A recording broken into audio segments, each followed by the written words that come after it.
So it's my pleasure to present what I'm sure will be a fascinating panel on Sufi-Ismaili interactions, arts and material culture. So Daniel Beben's discussion on Sufi-Ismaili interactions in the early modern period through the possibly apocryphal master-disciple relationship between Kharaqānī and Nasser Khusrau sets the scene for the other papers in this panel on arts and material culture. In what ways Sufi and Islamic beliefs and practice inspire music, dance, and visual arts will be further discussed in the paper on Badakhshani music by Chorshanbe Nazarbayev, how Badakhshani spiritual dance is based on Rumi's poetry in Otanbek's Masterbekov's paper, and finally in Snejana Antonova's paper, we'll discuss Turkmen carpet iconography and silver ornaments. Introduce Daniel Beben, our first speaker, and he is Assistant Professor of History at the School of Humanities and Social Sciences in Nazarbayev University, Kazakhstan. He'll be giving a paper entitled The Legacy of Abū'l-Ḥasan Kharaqānī and Sufi-Ismaili Relations in Central Asia. Thank you very much. Over to you. Thank you, Catherine, for that very kind introduction. Okay, I hope that's showing for everybody. So my paper here today is looking at some aspects of the historical development of the relationship between the Shi'i and Sufi traditions, and more specifically, the Ismaili Shi'i tradition of Central Asia.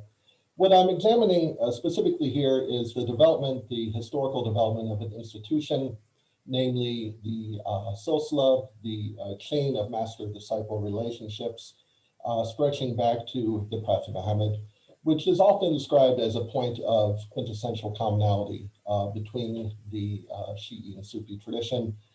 Essentially, the argument being that the silsila is in effect modeled or inspired by the chain of imamate within the Shi'i tradition. And this similarity is further reinforced by the fact that for many, not all, as we'll see today, but for many Sufi traditions, the silsila traces back to the figure of Imam Ali or through other early Shi'i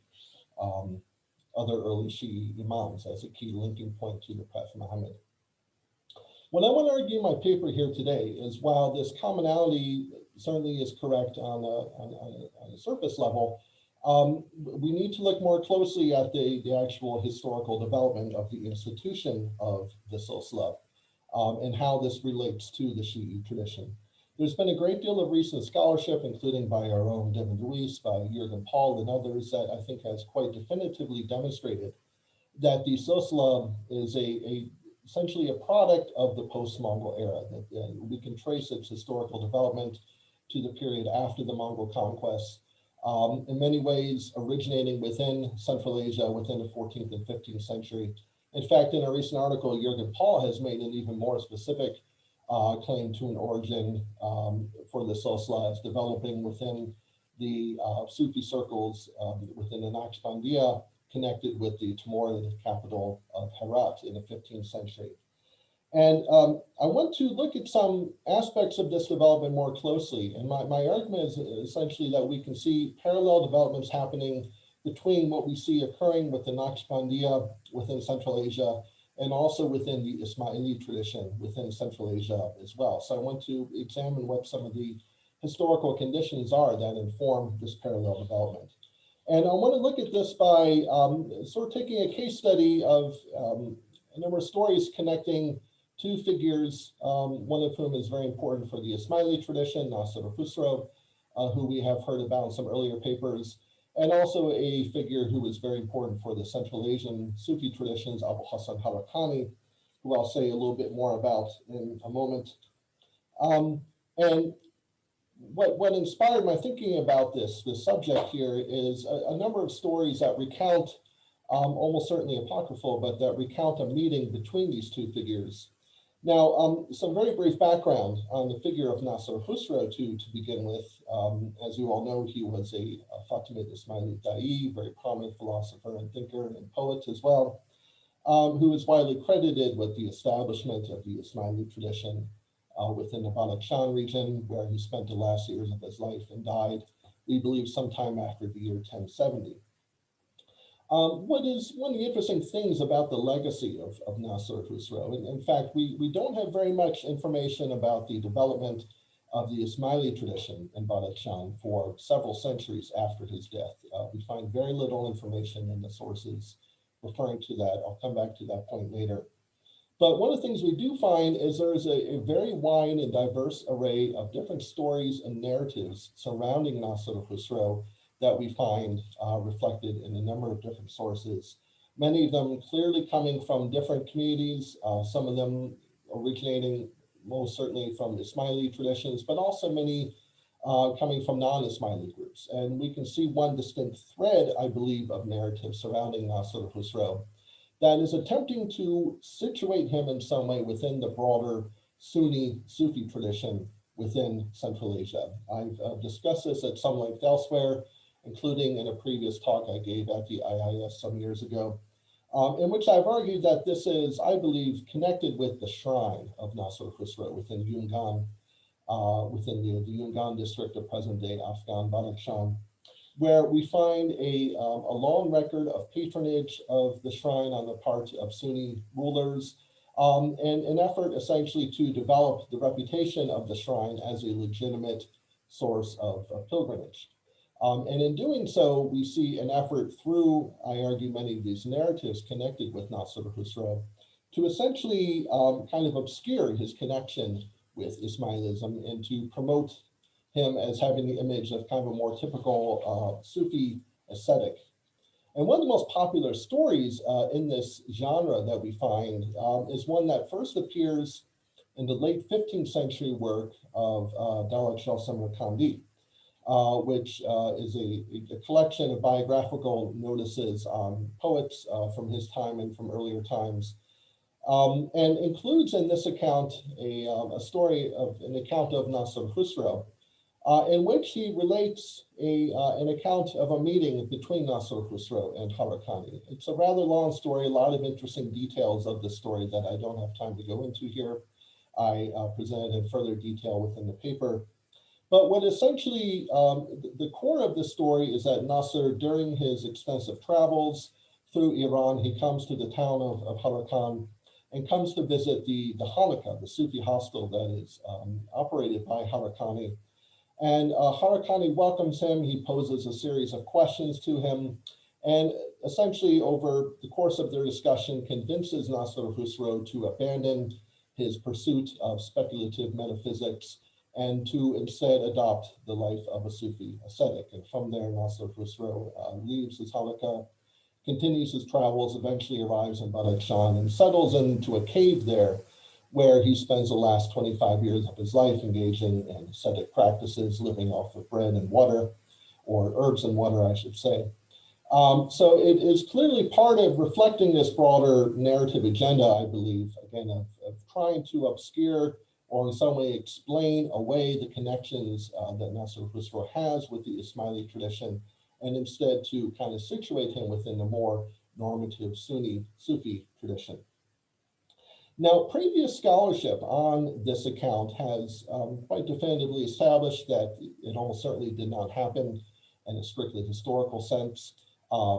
Their years do overlap to some degree. It is possible Nasr al-Khusro may have met Kharaqānī as a young man, but it's certainly not mentioned in any of the works of Nasr al-Khusro. Of course, it's not mentioned in any of the early biographical accounts of Kharaqānī.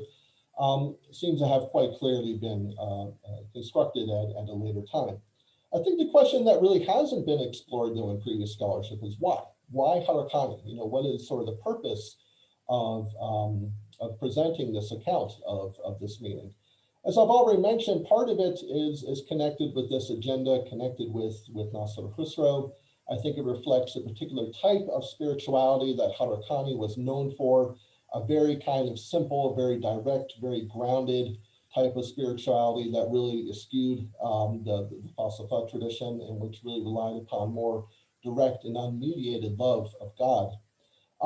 So this is certainly one aspect of it, but I think it also reflects the fact that at the time that Dalat Shah is writing, again, in the late 15th century, is also a time when we see Kharaqānī is playing a pivotal role in the construction of the Silsila within the Naqshbandi Sufi tradition, in which, again, when we look at Sufi hagiographical sources from the pre-Mongol period, we do not find any sort of reference to the silsila as a normative institution. We do find references to master-disciple relationships between individuals, but nothing approaching the sort of systematic presentation of the silsila, which, however, does become ubiquitous in sources after the time of the Mongol conquest, and especially in the 14th and 15th century.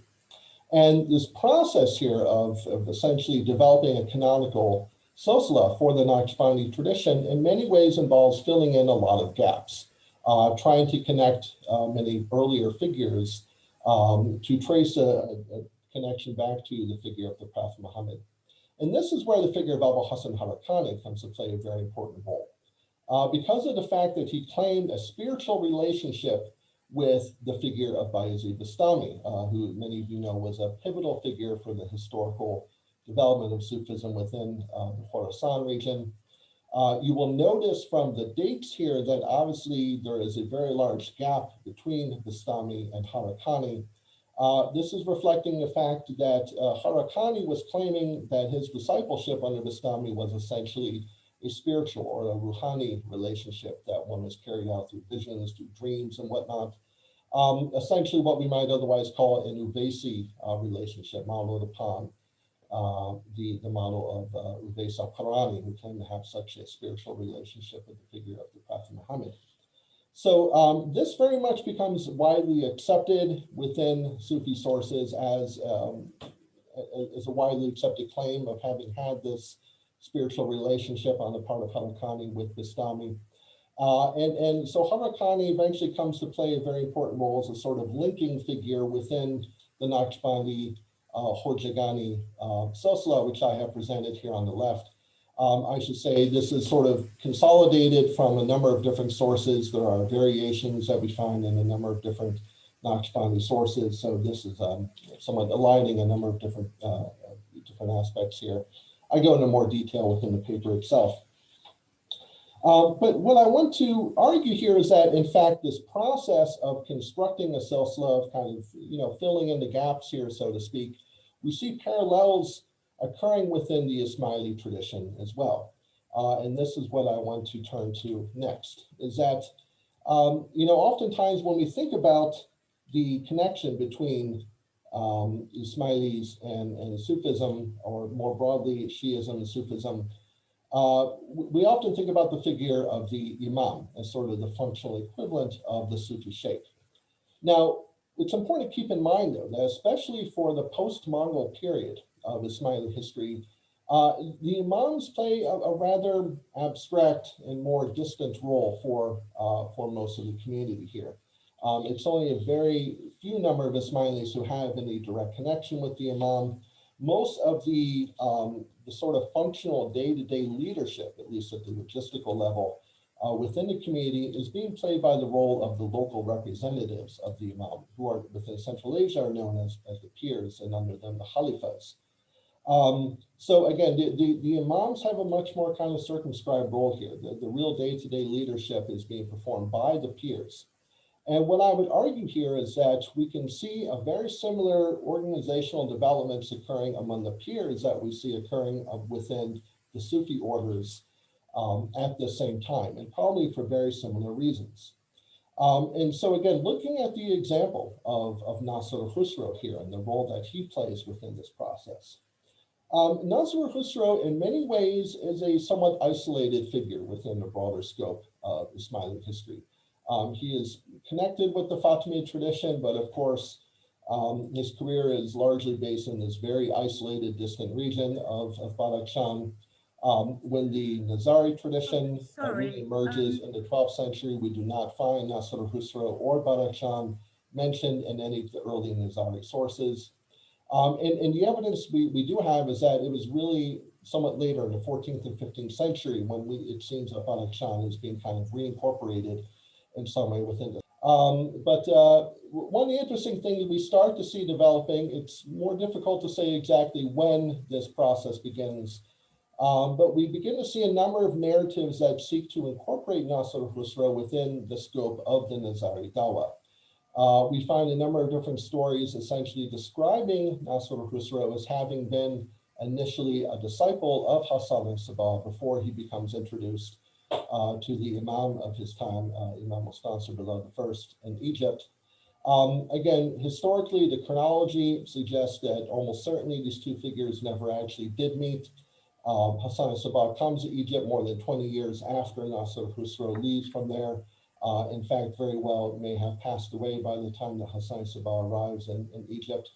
But nonetheless, we find a number of narrative traditions that are connecting these two figures. We find, for example, a hagiographical tradition connected with Hassan Sabah that describes in which Nasser Khusro is claimed as having been one of his disciples. We find a number of non-Ismaili references and non-Ismaili sources beginning already in the 14th century that refer to Nasser Khusro conducting dawah work on behalf of the Nazaris. And then eventually, moving forward a bit in the 18th century, and a source that I have dated to the 18th century, this is a text known as the Kalami Pir, which purports to be written by Nasser Khusro, was quite clearly written at a later time, but purports to be written by Nasser Khusro. And in the first chapter presents a kind of pseudo-autobiographical account of Nasser Khusro, in which he describes his conversion to Ismailism at the hands of Hassan Sabah. So again, there is clearly part of an effort here, a narrative effort to articulate the role of Nasser Khusro within the scope of the Nazari Dawah, to kind of claim him within that broader scope. So we can see that happening here from the Kalami Pir. What is interesting is later, beginning in the 19th century, in 19th century sources, and I'm interested here particularly in a very critical Badakhshani text written sometime in the 1830s, known as the Soki Guharis, which presents a sort of canonical account of the history of the peers of Badakhshan and the Ismaili tradition of Badakhshan, beginning with Nasser Khusro, in which we see this relationship is now presented very differently. Instead of Nasser Khusro being presented as a direct disciple of Hassan Sabah, instead, what is being presented here and in later sources is that both Nasser Khusro and Hassan Sabah are being presented as kind of co-disciples of the Imam himself. It's placing them on a much more equal level, and essentially placing both Alamut and Badakhshan on an equal level here as kind of the two pillars, the two regional pillars of the Nizari movement, which I argue represents a sort of nativization of the Nizari tradition within Badakhshan.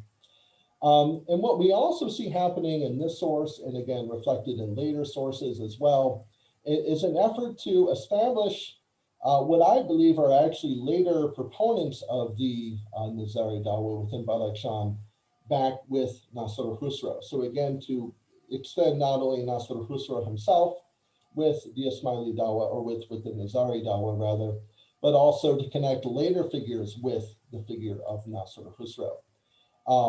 Within the Soki Guharis, we see a claim just in the same way that Hassan Sabah and Nasser Khusro become the two main disciples, if you will, of Imam Mustafa. Similarly, we see the same pattern being reflected with the figure of Nasser Khusro himself, who has two chief disciples, a figure by the name of Sayyid Sohrab Wali, who is the ancestor of the author of this work, and another figure that I won't discuss here by the name of Umar Yungi. And one of the interesting things, we have other information about this figure of Sayyid Sohrab Wali that quite clearly connects him actually with a 15th century context. We see, for example, he is claimed as the author of a text known as the Sahifat al-Nazarin, which was composed around the year 1453.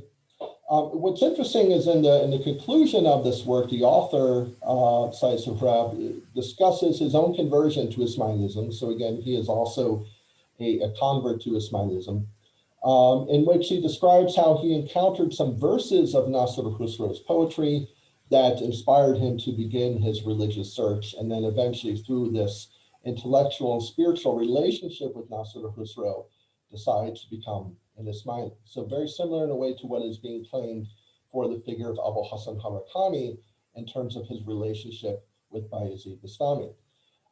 We also see other evidence if we look at, again, at the silsilas that are presented in this work and other texts coming from Sayyid Sohrab to later figures, for example, what's given by the author of the Sokha Guharis, his own silsila extending back to the figure of Sayyid Sohrab Wali. If we try to sort of place a dating regimen within these links, we can clearly place this Sayyid Sohrab Wali within a 15th century context. Here we see another example of this as well from another text. Let me just briefly state a few general conclusions here I think we can draw from this. I think one of the things this points to here is that when thinking about the relationship between Sufism and Shi'ism, we need to consider this not only within the framework of intellectual history, as it's most commonly being considered, but also within the realm of social history, of common patterns of social organization between these two communities, and think about what are the underlying social conditions that are driving these developments. And also, as I mentioned in my talk, rethink this comparison between the Shi'i Imam and the Sufi Sheikh as the key point of comparison. Again, I think the real point of comparison, the most fruitful point of comparison here between the Sufi and Shi'i traditions is not with the Imams, but rather with the representatives of the Imams, the peers, who are really playing more the functional equivalent role of the Sufi Sheikh. We need to keep in mind, again, the silsila, as I've mentioned here, historically contingent formation that emerges at a particular point in history, not necessarily reflecting a sort of primordial similarity between these traditions, but rather something that emerges at a particular point in time. And again, I think a lot of the evidence is pointing to this being a development in many ways connected with Central Asia after the Mongol conquest. Which I believe is not a coincidence here that we see this here. Central Asia, in many ways, it was one of the earliest areas of the Muslim world to be affected by the Mongol conquest, suffered some of the most disruption of the conquest, but also where we see a lot of new independent forms of local authority that are developing here, independent of older forms of institutional authority that were disrupted by the Mongols. And in many ways, the silsila, I would argue, represents a sort of effort to develop a more locally embedded and embodied form of Islamic authority within these communities for both Sufi and Shi'i Ismaili communities within the region here. So this is what I believe explains these parallel developments that we see between these two communities. Thank you very much.